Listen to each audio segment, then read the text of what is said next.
Harlem, Nova York. Década de 1970. A cidade respirava jazz, violência e heroína em partes iguais. No coração desse bairro esquecido pelo sonho americano, um homem conseguiu o impensável: construir um império de drogas tão vasto que chegou a humilhar as autoridades federais. Seu rosto, elegante e desafiador, apareceu na capa da revista New York Times Magazine. Quando essa edição caiu sobre a mesa do presidente Jimmy Carter, a reação foi imediata.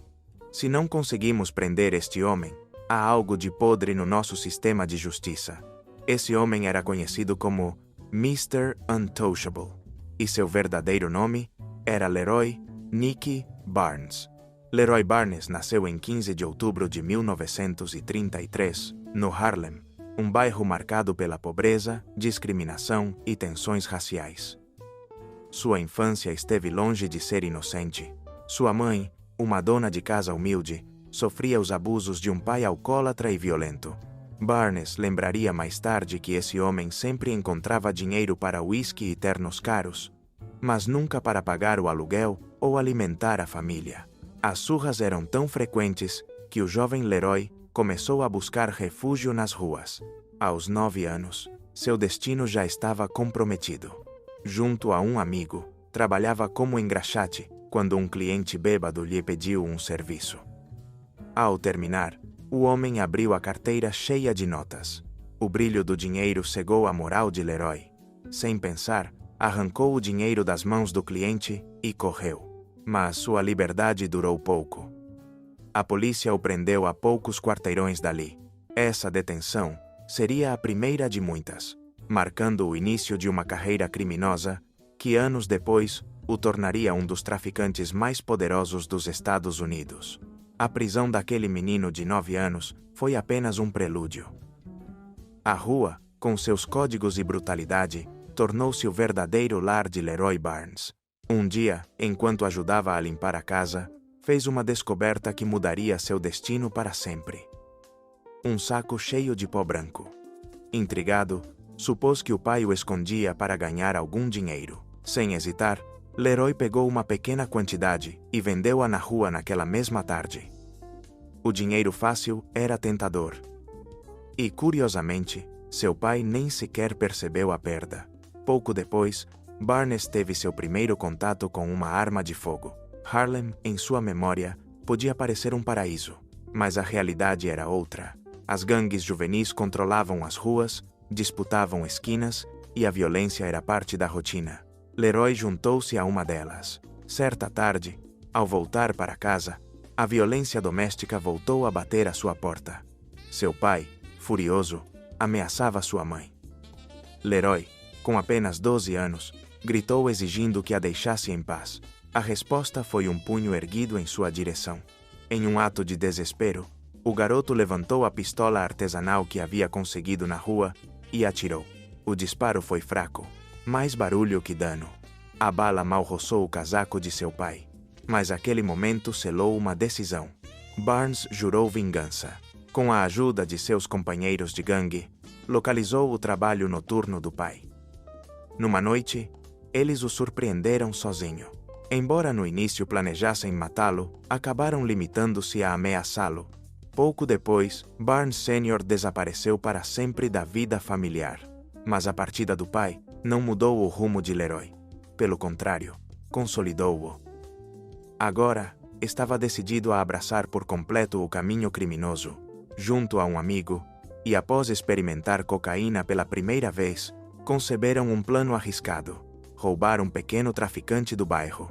O amigo havia visitado o dealer no dia anterior, fingindo interesse em comprar droga, e percebeu que ele estava sozinho e sem proteção. Confiantes, os dois adolescentes se prepararam para o golpe. O plano era simples: invadir, intimidar, roubar e sair sem deixar rastros. Mas, como tantas vezes na carreira dos novatos, a execução falhou. Quando Leroy e seu amigo entraram no apartamento do traficante, a adrenalina dominava cada movimento. De arma em punho, exigiram dinheiro e mercadoria, mas não perceberam um detalhe fatal: Haviam deixado a porta aberta. Os gritos atraíram os vizinhos. Uma multidão curiosa começou a se reunir no corredor, os sussurros crescendo até virarem alvoroço. O caos se instalou. Enquanto seu amigo fugia pelo corredor, Barnes ficou encurralado. Sem outra saída, pulou pela janela. Abaixo, 3 policiais patrulhavam a área. Com uma sorte quase sobrenatural, conseguiu escapar antes de ser detido. Esse episódio não o desanimou. Pelo contrário. Nas ruas de Harlem, sua figura começava a se destacar, e não por seus assaltos bem-sucedidos, mas por sua presença. Diferente dos outros garotos da esquina, que gastavam todo o dinheiro em drogas, Leroy investia cada dólar em roupas caras, sapatos italianos e ternos sob medida. Seu estilo chamativo não passou despercebido. Um traficante local, conhecido como Fat Herbie, o notou. Além da elegância, percebeu em Leroy uma ambição incomum e lhe ofereceu trabalho como mensageiro. No começo, eram tarefas simples: transportar pequenos pacotes de heroína entre bairros. Mas, à medida que Barnes cumpria cada missão com eficácia e discrição, Herbie começou a lhe confiar trabalhos mais arriscados. Com o dinheiro também vieram os vícios. A heroína, misturada com cocaína para um efeito mais intenso, tornou-se sua rotina diária. Logo, nem os pagamentos de Herbie eram suficientes. À noite, Barnes arrombava carros estacionados, procurando qualquer objeto de valor para vender e financiar o vício. A rua não perdoa o desespero. Em um desses roubos, foi preso. A sentença: 3 anos e meio de prisão. Mas a prisão, inesperadamente, tornou-se sua salvação. Durante o 1 ano e meio que passou atrás das grades, conseguiu se desintoxicar.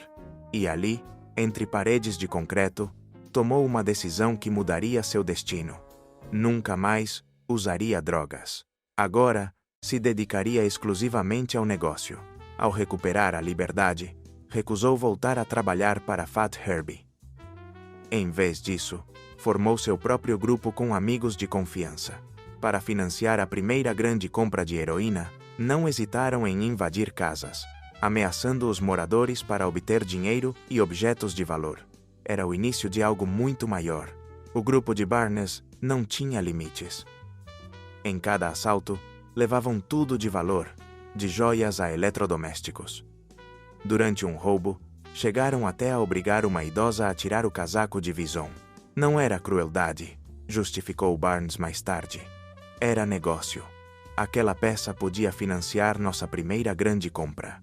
Com o butim reunido e um carro novo para circular discretamente, deram o passo seguinte: conseguir um fornecedor estável de heroína de qualidade.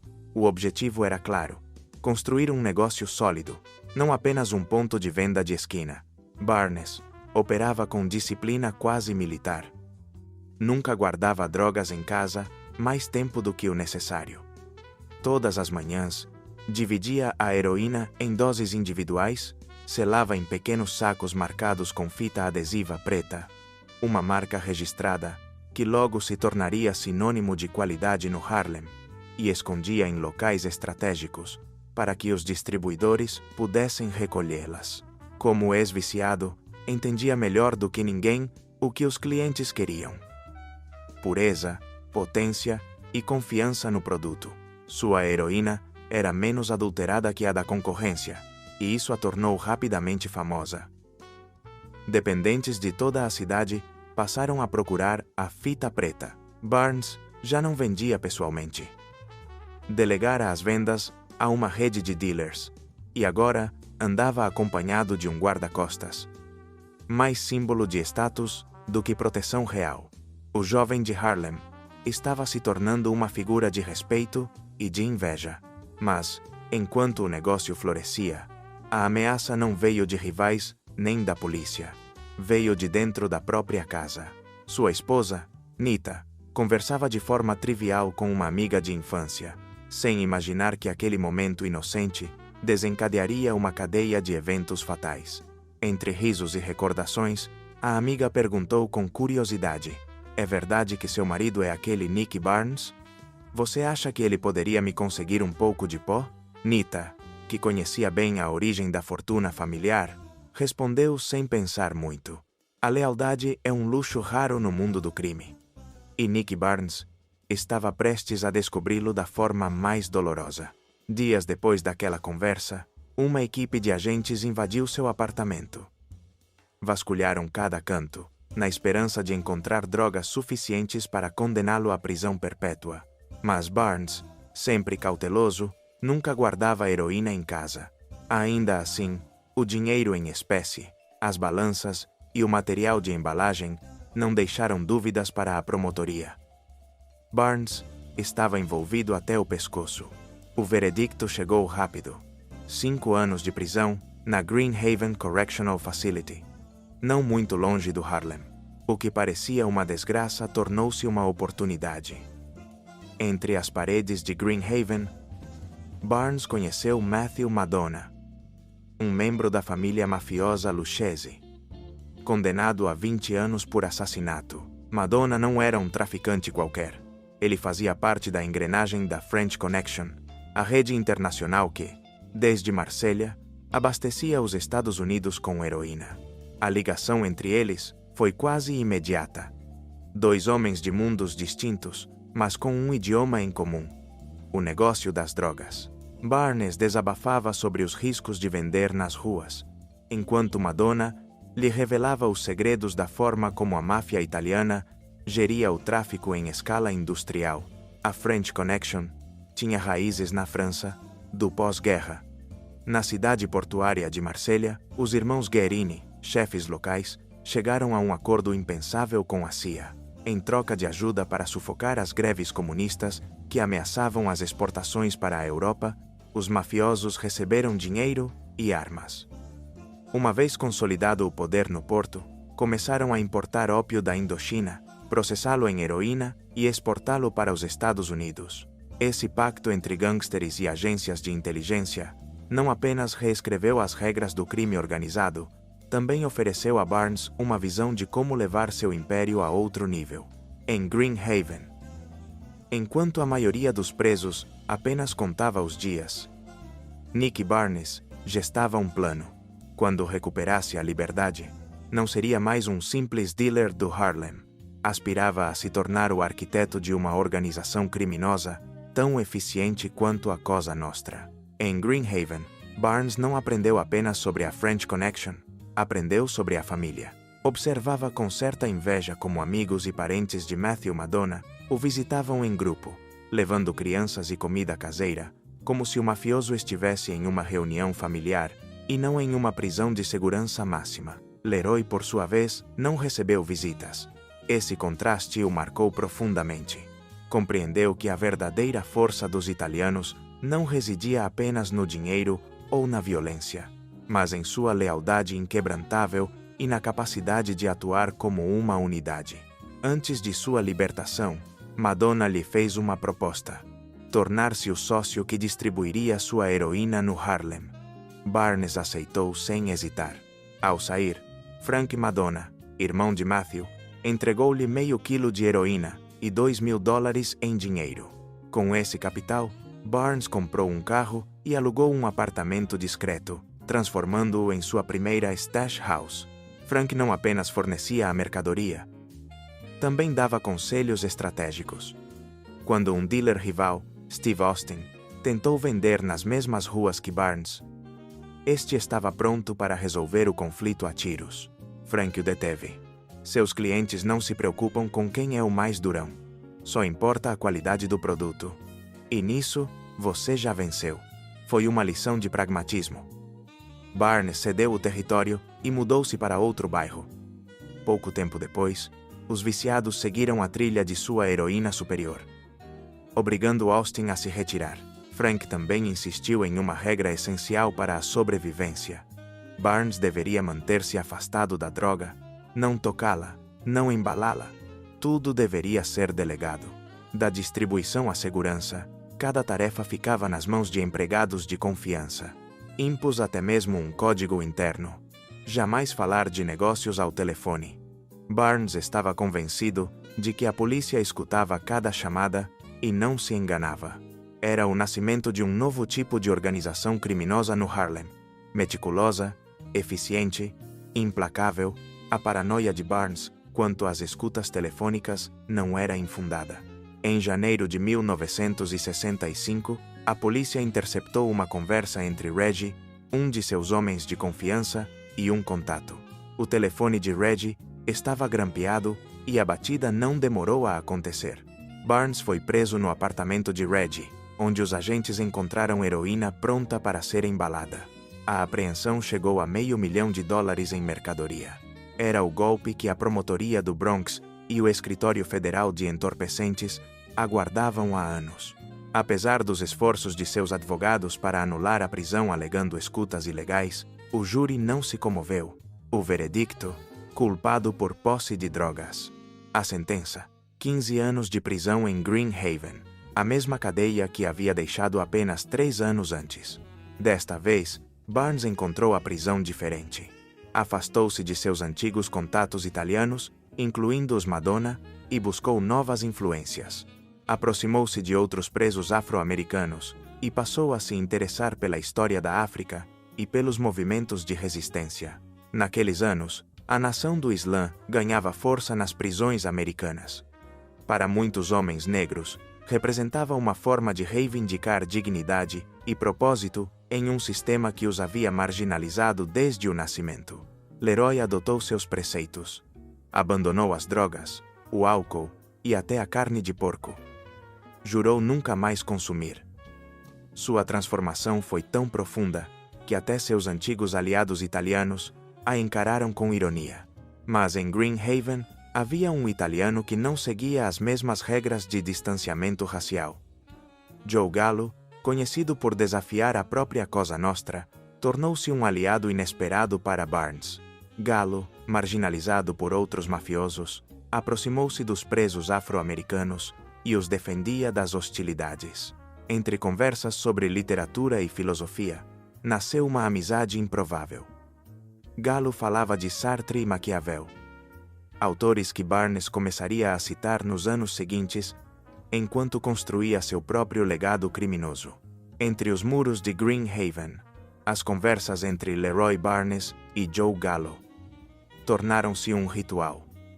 Falavam de tudo: de poder, de lealdade e de literatura. Sartre, Maquiavel e, sobretudo, a ideia de que os fins justificam os meios começaram a enraizar-se em Barnes. Rumores no presídio sugeriam que Gallo, marginalizado pela Cosa Nostra, chegou até a considerar tornar-se fornecedor de heroína para Barnes após sua libertação. Mas isso nunca foi comprovado. O certo é que, segundo algumas versões, Gallo mexeu seus contatos para que o advogado de sua família ajudasse a libertar Barnes. Barnes, no entanto, contava outra versão. Anos depois, afirmava que fora ele próprio quem descobrira a brecha legal que o tirou da prisão. Passava horas na biblioteca carcerária, lendo revistas de direito penal, quando encontrou um caso-chave: Katz versus Estados Unidos. Charles Katz, um corretor de apostas, estava sendo vigiado pelo FBI. Os agentes instalaram um microfone em uma cabine telefônica próxima de seu apartamento e gravaram suas conversas sem mandado judicial. Embora Katz tenha sido inicialmente condenado, sua defesa conseguiu apelar, alegando que a 4ª emenda da Constituição, a proteção contra buscas e apreensões arbitrárias, havia sido violada. O Tribunal Superior decidiu a favor de Katz. Determinou que até mesmo uma cabine telefônica era um espaço privado protegido. Essa decisão criou um precedente histórico. Para Barnes, a descoberta foi um golpe de sorte e um sinal de sua crescente astúcia legal. Seu advogado usou o caso Katz como argumento central na apelação. A estratégia funcionou. Após cumprir menos de 4 anos de sua sentença de 15, Barnes recuperou a liberdade. Mas o homem que saiu de Green Haven não era o mesmo que havia entrado. Agora tinha um novo credo, uma visão mais ampla e uma ambição ainda mais perigosa. Nicky Barnes estava pronto para reclamar o Harlem e algo mais. Em menos de 4 anos, Nick Barnes saiu da prisão transformado em um homem novo. Um homem com um plano. Inspirado pelas conversas com Joe Gallo e pelos ensinamentos da máfia italiana, Barnes visualizou uma estrutura criminosa que eliminasse as rivalidades de rua e funcionasse como uma verdadeira corporação. Assim nasceu o Conselho, uma diretoria composta por 7 homens, todos com a confiança absoluta de Barnes. Os membros, Joseph Hayden, Wallace Rice, Thomas Foreman, Ismael Muhammad, Frank James, Guy Fisher e o próprio Barnes. Vários eram ex-viciados que, como ele, haviam conseguido escapar do abismo e se reinventar como empresários do crime. O modelo era simples, mas eficaz. A heroína chegava pelas mãos dos italianos, que deixavam carros carregados com até 100 quilos de mercadoria em um estacionamento de Manhattan. Dias depois, recolhiam o mesmo carro, com o porta-malas cheio de dinheiro. Cada envio custava a Barnes $5 milhões. A cadeia de produção era eficiente e brutal. A droga era levada a apartamentos alugados, onde equipes de mulheres trabalhavam durante 2 dias, embalando um 41000 doses. Depois, um dia inteiro de limpeza minuciosa para apagar qualquer rastro. Cada trabalhadora recebia até $5,000 por seu serviço. Um incentivo que garantia silêncio absoluto. Uma única dose, o New York Quarter, custava cerca de $70 na rua. Um carregamento completo podia render até $10 milhões em lucros. Barnes aplicava princípios empresariais. Controle de qualidade, logística impecável e uma política de expansão agressiva. Seu produto, famoso por sua pureza, chegou a Baltimore, Filadélfia e até ao Canadá. O Harlem tornou-se seu quartel-general, mas sua influência se estendia como uma sombra pela costa leste. Para muitos, Barnes era um símbolo de sucesso. Para outros, o homem que transformou um bairro já castigado em um epicentro de vício e desespero. No auge de seu império, Nick Barnes era mais que um homem. Era uma corporação, uma marca, um mito. O Conselho controlava cada canto de Nova York. Guy Fisher dominava o South Bronx. Ismael Muhammad, Frank James e Wallace Rice dividiam o East Side. Barnes e Joseph Hayden mantinham o coração do Harlem.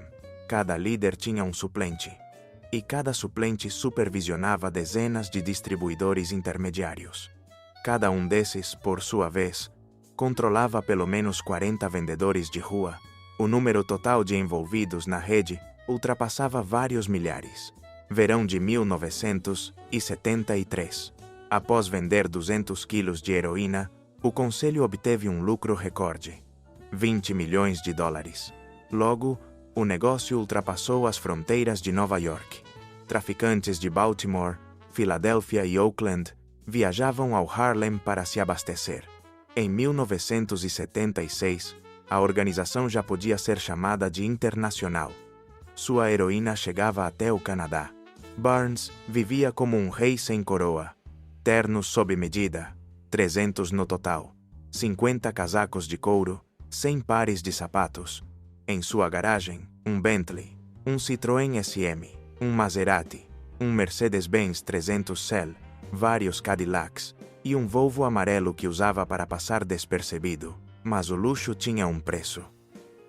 Ele sabia que sua frota de carros chamaria a atenção do fisco, então criou uma rede de empresas fictícias que, no papel, lhe arrendavam os veículos a longo prazo. Nem tudo era egoísmo. Barnes também cultivava uma imagem de benfeitor. Doava perus no dia de ação de graças, presentes no Natal e ajudava mães solteiras. Durante as Harlem Weeks, desfilava como um magnata orgulhoso de devolver algo à sua comunidade. No entanto, por trás dessa prosperidade aparente, o Harlem se desmoronava. Entre 1970 e 1974, o número de dependentes de heroína nos Estados Unidos dobrou, e o Harlem era a ilustração mais brutal dessa estatística. Um bairro transformado em gueto, com famílias destruídas e ruas cheias de desespero. Barnes justificava com frieza. Se não fosse eu, teria sido outro. Italiano, latino. E pode ter certeza de que nenhum deles teria devolvido um centavo ao Harlem. Mas o eco de seu sucesso chegou até as mais altas esferas. Em 1971, o presidente Richard Nixon declarou na Casa Branca: a dependência de drogas é o inimigo público número 1 dos Estados Unidos. E na lista de alvos, Nicky Barnes ocupava um lugar de destaque. A dependência de drogas é o inimigo público número 1 dos Estados Unidos. Com essas palavras, em 1971, o presidente Richard Nixon declarou guerra ao narcotráfico. Uma ofensiva total. Mas enquanto em Washington eram traçadas estratégias, em Nova York a realidade era outra. Nem as leis mais duras conseguiam frear o avanço da heroína. O governador Nelson Rockefeller propôs a solução mais agressiva até então. A venda de apenas 2 onças de heroína, cocaína, morfina, ópio ou maconha acarretava entre 15 e 25 anos de prisão. A posse de 4 onças ou mais, a mesma pena. Mas a mão dura fracassou. As ruas continuavam inundadas de pó branco, e Barnes não conseguia deixar de rir da aparente cegueira das autoridades. Segundo ele, o problema não começava nos bairros pobres, mas dentro dos próprios departamentos de polícia. Se querem mesmo acabar com a droga em Nova York, prendam primeiro seus detetives. Todos sabem que são eles os que vendem. Ele não estava tão errado. Em 1972, um escândalo sacudiu a cidade. Durante um inventário, em um depósito policial de provas apreendidas, os agentes descobriram que malas cheias de heroína, confiscadas uma década antes durante a investigação da French Connection, continham apenas farinha e amido. Quem havia roubado a droga? Quando? Ninguém jamais soube. O único suspeito, o detetive Joseph Nunziata, foi encontrado morto em seu carro. A versão oficial: suicídio. Mas nas ruas do Harlem corria outro rumor. Nunziata havia sido silenciado com uma bala.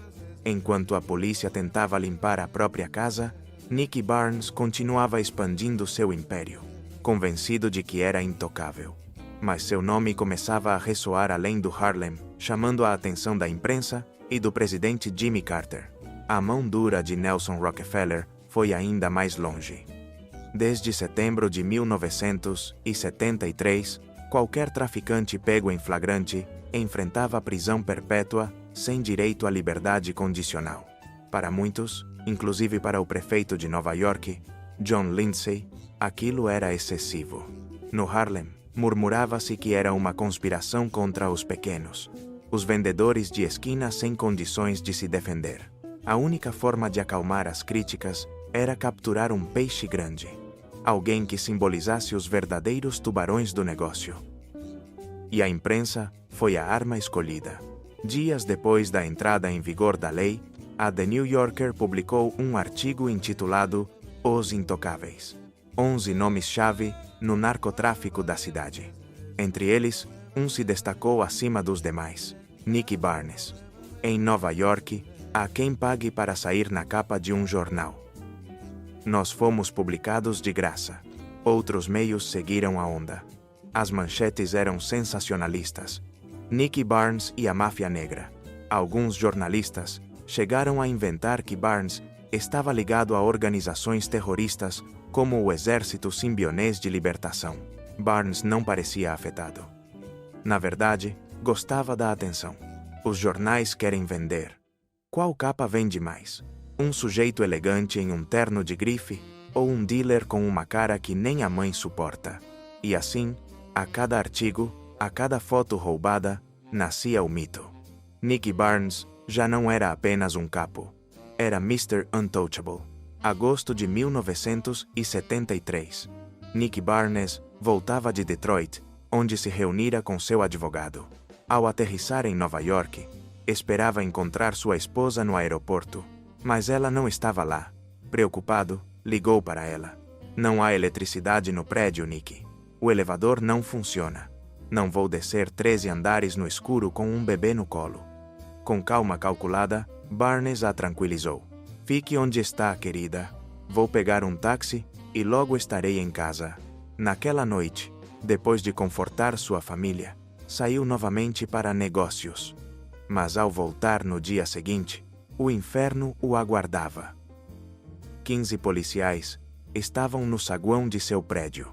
Sem uma palavra, algemaram-no e o conduziram até seu apartamento no 13º andar. Os agentes pareciam convencidos de que encontrariam um laboratório de drogas ou montanhas de dinheiro escondidas. Em vez disso, encontraram a esposa de Barnes, apavorada, amamentando a filha. A busca começou. Quartos, gavetas, móveis. Tudo foi revistado. Finalmente, um oficial saiu do quarto, segurando uma bolsa de viagem de couro. Ao ver a cena, Barnes sentiu um nó no estômago. Vão colocar uns quilos de heroína lá dentro, pensou. Mas não. A bolsa continha apenas documentos e roupas sujas. O botim da batida foi escasso. $50.000 em espécie. Algumas armas registradas legalmente e a bituca de um baseado esquecida no banheiro. Não era exatamente a grande captura que os agentes esperavam. Enquanto Barnes estava em Detroit, a polícia acreditou que ele havia fugido para as ilhas do Caribe para escapar da lei Rockefeller. Seu telefone estava grampeado havia semanas. Até a frase usada para tranquilizar sua esposa, "Fique tranquila, querida", foi interpretada como um código secreto. Quando os agentes de vigilância o viram chegar de táxi, com uma mala na mão e subindo os 13 andares a pé devido à falta de luz, ficaram convencidos de que escondia algo grande. Mas a batida revelou-se um espetáculo vazio. Para Barnes, foi um sinal. O Estado, a polícia e a imprensa o haviam transformado em alvo. E embora ainda se sentisse intocável, as rachaduras começavam a aparecer. Para a polícia, cada gesto de Nick Barnes era suspeito. Seu retorno de táxi do aeroporto, uma mala de couro na mão, sua subida de 13 andares pelas escadas em um prédio sem eletricidade, tudo parecia se encaixar na imagem de um capo que acabava de trazer um carregamento de heroína da França ou do Vietnã. O taxista, interrogado à força, não conseguiu acalmar a imaginação dos agentes. Naquela época, a segurança nos aeroportos era quase inexistente. Os couriers transportavam drogas na bagagem de mão sem maiores problemas. Convencidos de que estavam prestes a dar o grande golpe, solicitaram um mandado de busca. O juiz, impressionado pelo relato da vigilância, o concedeu sem hesitar. Mas ao entrarem no apartamento, não encontraram laboratórios nem carregamentos. Apenas roupas sujas, documentos e $50.000 em dinheiro vivo. 8 meses de investigação, centenas de horas de vigilância e tudo o que encontraram foi a ponta de um baseado esquecido no banheiro. Para Barnes, toda aquela operação era patética. Em suas memórias, zombou dos agentes. Gastaram tanto tempo e dinheiro me seguindo que, no fim, precisavam inventar algo para mostrar a seus chefes que não eram inúteis. A realidade era mais inquietante. A partir de então, Barnes se tornou o centro de um cerco invisível. Chamadas grampeadas. Carros descaracterizados estacionados diante de sua casa 24 horas por dia. Uma rede de informantes de rua. Cada movimento, cada sussurro, era observado. Mas Nick não se abalava. Continuava dirigindo seu Maserati, morando em coberturas luxuosas e declarando rendimentos anuais ridiculamente baixos. Apenas $330.000. Se você dirige um carro de 200 mil e declara salário de escriturário, não se surpreenda quando o IRS bater à sua porta. Barnes, no entanto, parecia mais preocupado em lavar dinheiro do que com as leis antidrogas ou os agentes que o perseguiam. Aos olhos de muitos, continuava sendo Mr. Untouchable, mas a pressão começava a rachar seu mundo perfeito. Barnes havia aprendido uma lição da história. Não queria acabar como Al Capone, vítima da máquina fiscal. Com a ajuda de seu advogado, elaborou um plano para que o sistema tributário trabalhasse a seu favor. Por meio da Federal Housing Administration, FHA, uma agência criada por Franklin D. Roosevelt para facilitar moradias acessíveis, Barnes começou a investir em projetos imobiliários, complexos residenciais, prédios inteiros. Cada projeto era uma fachada perfeita para lavar milhões em dinheiro vivo. Ele ainda obtinha benefícios fiscais. Durante a construção, desfrutava de uma redução de impostos de 50%. Em seus momentos de devaneio, Barnes planejava ir além. Escreveu em suas memórias: "Meu sonho era construir um gigantesco shopping center no Harlem e uma rede nacional de lava-rápidos automáticos. Isso teria me transformado de traficante em empresário respeitável da noite para o dia. Mas havia outro problema: o fluxo constante de dinheiro em espécie. Para resolvê-lo, recorreu a uma fonte inesperada: a igreja local que frequentava com sua esposa. O diretor aceitava guardar seu dinheiro no fundo patrimonial da paróquia em troca de uma comissão de 2%, um preço alto, mas com um benefício incalculável. Quando Barnes precisava pagar uma fiança, nenhum juiz questionava a origem do dinheiro. A reputação da igreja era intocável, mas nem mesmo seus elaborados truques financeiros funcionavam sempre. Em 11 de maio de 1974, Barnes foi preso pela polícia sob suspeita de assassinato. O juiz fixou a fiança em $100 mil. No dia seguinte, o reverendo da igreja apresentou a quantia completa, mas o promotor do Bronx, Mário Merola, não se deixou impressionar. Convenceu o juiz a rejeitar o pagamento e manter Barnes atrás das grades. O promotor Mário Merola não se contentou em manter Nick Barnes preso. Conseguiu que o juiz convocasse uma audiência para questionar de onde a igreja local havia tirado os $100 mil da fiança. O reitor, nervoso, explicou que se tratava de fundos paroquiais, mas os registros financeiros contavam outra história. No momento da prisão de Barnes, a conta da igreja tinha apenas $330. A fiança foi negada. Durante quase 2 meses, a equipe legal de Barnes lutou por sua libertação. Finalmente, seu advogado apresentou a soma necessária, alegando que vinha de seus investimentos imobiliários. Mr. Untouchable estava livre novamente. Mas a imprensa não largou a história. O episódio não apenas prejudicou sua reputação, também expôs sua rede de lavagem de dinheiro e deu aos promotores novos fios a seguir. Ciente de que a atenção da mídia e da polícia tornava impossíveis suas reuniões habituais, Barnes enviou Guy Fisher como emissário a Matthew Madonna. Mas a relação azedou desde o início. Segundo Madonna, Fisher não demonstrou o respeito devido. O conflito se agravou quando Fisher teve um confronto com 2 de seus pequenos dealers. Após serem presos e entregarem à polícia o dinheiro e a mercadoria, Fisher tomou isso como uma afronta pessoal e, em um acesso de raiva, os executou a sangue frio. Isso quebrou as regras do conselho. A execução de alguém só podia ser decidida de forma unânime e coletiva. Fisher havia agido por conta própria, desafiando a autoridade do grupo. Em 30 de setembro de 1974, Guy Fisher dirigia-se a um encontro com Madonna para receber as chaves de um carro carregado de heroína. Levava consigo $100 mil em espécie, mas no trajeto, cometeu uma infração de trânsito. Detido pela polícia, apresentou uma carteira de motorista falsa. Os agentes, cada vez mais desconfiados, revistaram o veículo e encontraram o dinheiro. Fisher, desesperado, tentou suborná-los. Foi preso em flagrante e acusado de tentativa de suborno. O dinheiro foi confiscado e Barnes teve de cobrir a dívida com Madonna. As tensões internas no conselho aumentavam. A arrogância de Fisher e suas decisões impulsivas começavam a custar caro a toda a organização. Barnes conseguiu tirar Fisher da prisão e quitar a dívida com Matthew Madonna. Mas quando Fisher lhe devolveu o dinheiro, faltavam $5 mil.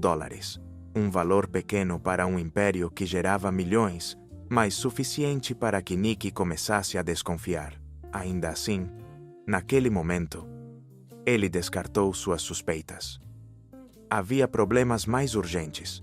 Guy Fisher, ansioso por deixar a vida das ruas, sonhava em se tornar um empresário respeitável. Enquanto Barnes elaborava planos de investimento calculados, Fisher se obcecou pela compra do Apollo Theater. O Apollo havia sido um templo da música afro-americana no século XX, mas nos anos 70 definhava no esquecimento. Fisher via em sua aquisição não apenas um negócio, mas também um símbolo, o renascimento cultural do Harlem. O teatro estava em leilão por apenas $500 mil e oferecia benefícios fiscais atrativos, como patrimônio histórico. Para Fisher, era a oportunidade perfeita. Para Barnes, um risco desnecessário. Enquanto o conselho debatia o futuro do Apollo, uma crise ainda maior atingiu a organização em 1976. Perderam seu principal fornecedor, Matthew Madonna. De repente, a cadeia de suprimentos que sustentava seu império foi quebrada. Desesperado para manter o fluxo de heroína, um dos membros recomendou um novo fornecedor, um mexicano chamado Bonito Cortina. Barnes autorizou a compra de um primeiro carregamento por $250 mil, mas o produto revelou-se um desastre. Longe da pureza da Snow White de Marsella, a heroína mexicana tinha um tom marrom terroso, qualidade inferior e era quase impossível de vender sem um processo de refino adicional.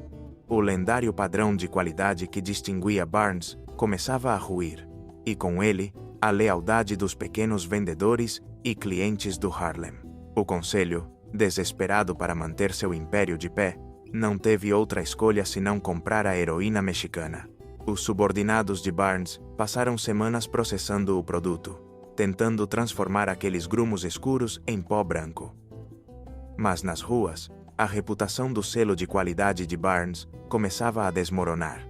Enquanto isso, os processos judiciais se acumulavam. Guy Fisher foi condenado a 1 ano de prisão por sua tentativa de suborno. Pouco depois, chegou a vez de Barnes. 3 anos haviam se passado desde a batida em seu apartamento, mas a promotoria conseguiu levar o caso a julgamento. A prova principal: cães farejadores. Segundo os promotores, os animais latiram na garagem onde Barnes guardava seus carros e em seu apartamento, provando que drogas haviam sido armazenadas ali. Para impressionar o júri, os promotores trouxeram 2 caixas, uma com heroína e outra vazia. Os cães reagiram latindo diante da que continha a droga. O advogado de Barnes, astuto, pediu a retirada das caixas e trouxe as suas próprias. Quando as aproximou dos cães, eles latiram com a mesma intensidade. O conteúdo: simples comprimidos de aspirina. Mais uma vez, Mr. Untouchable deixava a justiça em ridículo. Naquela noite, Barnes jantou com seu advogado em um restaurante italiano, convencido de que havia vencido outra batalha, mas a comemoração foi prematura. A heroína mexicana continuava difícil de vender e a organização cambaleava. Em uma tentativa desesperada, Joseph Hayden garantiu ter encontrado um fornecedor milagroso, um tal Louis D., capaz de conseguir desde um tanque Sherman até toneladas de heroína a preços ridiculamente baixos. Sem consultar o conselho, Hayden adiantou o pagamento por 2 quilos de heroína. Para Barnes, isso foi a gota d'água. Adiantar dinheiro a um desconhecido? Você está louco? Decidido a lidar pessoalmente com a situação, Barnes dirigiu-se ao encontro com Louis D., mas era uma armadilha. Na noite de 15 de março de 1977, a polícia prendeu Barnes, Hayden, Fisher, ainda em liberdade condicional, e vários outros membros do conselho. Mais de $30 milhões em espécie foram apreendidos. Foi o maior golpe financeiro contra a organização até então. O juiz fixou a fiança em $300 mil. Barnes, ainda confiante, pagou e participou de reuniões com seu advogado para planejar a defesa. Mas desta vez, a maré estava contra ele. A queda de Barnes foi acelerada graças a um homem, Luis Diaz. Agente disfarçado da DEA, Diaz havia passado anos se infiltrando em famílias mafiosas, vendendo pequenas quantidades de droga para manter sua cobertura. Assim, conseguiu aproximar-se de um sócio de Joseph Haydn e, finalmente, do próprio Haydn. O que Barnes não sabia era que seus homens, ansiosos por demonstrar autonomia e iniciativa, haviam confiado a Dias detalhes cruciais sobre a estrutura da organização. Cada conversa, cada segredo, transformava-se em munição para a promotoria. Enquanto a rede se fechava ao seu redor, Barnes recebeu uma ligação inesperada do editor-chefe do New York Times Magazine, Fred Ferretti. Queriam incluí-lo em um artigo intitulado Mr. Untouchable. Chegaram até a oferecer que posasse para a capa. O advogado de Barnes rejeitou a proposta. Com o julgamento a poucos meses de distância, não era prudente atrair mais atenção. Mas a revista insistiu. Se Barnes não aceitasse, usariam uma foto policial tirada na noite de sua prisão. Barnes, sempre consciente de sua imagem, cedeu. Sabia que os jurados em potencial veriam a revista e preferia ser visto como um cidadão elegante do que como um criminoso algemado. Escolheu um terno de jeans claro, com uma gravata vermelha, branca e azul, e posou de mãos cruzadas, projetando modéstia e dignidade. Em 5 de junho de 1977, a capa foi publicada. A manchete era um desafio direto. Este é Nick Barnes. A polícia diz que ele pode ser o maior traficante do Harlem. Mas será que conseguem provar? Todas as manhãs, o presidente Jimmy Carter começava o dia lendo os jornais. Ao ver a capa, teria murmurando furioso: se não conseguimos prender esse homem, há algo muito errado com o nosso sistema de justiça. Naquele dia, o procurador-geral do CUA recebeu uma ordem direta: usar todos os recursos necessários para destruir Mr. Untouchable. A caçada havia começado. Já não era apenas uma investigação. Era uma cruzada presidencial. A ordem de Jimmy Carter foi clara: usem todos os meios necessários para prender Mr. Untouchable. Meses depois, o veredicto caiu como um martelo: prisão perpétua, sem possibilidade de liberdade condicional. Para garantir a segurança do processo, o tribunal tomou medidas sem precedentes. O júri, composto por 15 pessoas, foi o primeiro na história dos Estados Unidos a permanecer completamente anônimo. Nomes, endereços, idades e profissões ficaram selados. O intocável havia caído. Ou assim parecia. No início da prisão, Barnes recebia apenas boas notícias sobre sua organização. Mas pouco a pouco, rumores ultrapassaram as grades. O conselho estava se desmoronando.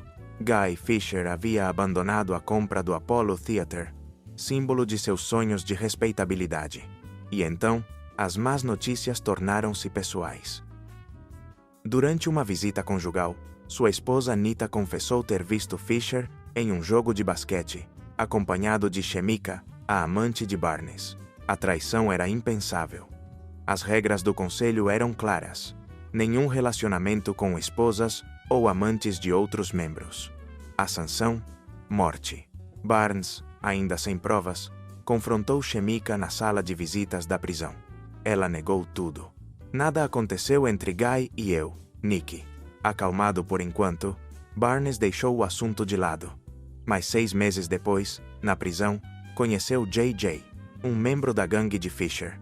JJ contou-lhe uma história que confirmou seus piores temores. Durante seus 3 anos de prisão, Guy Fisher nunca o visitou.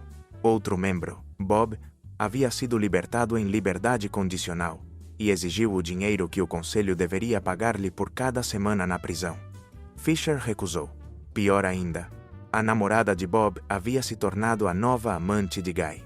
Com um pequeno suborno, Barnes obteve as provas definitivas: fotos de Shemika e Fisher juntos, em jantares, em eventos, até mesmo se beijando.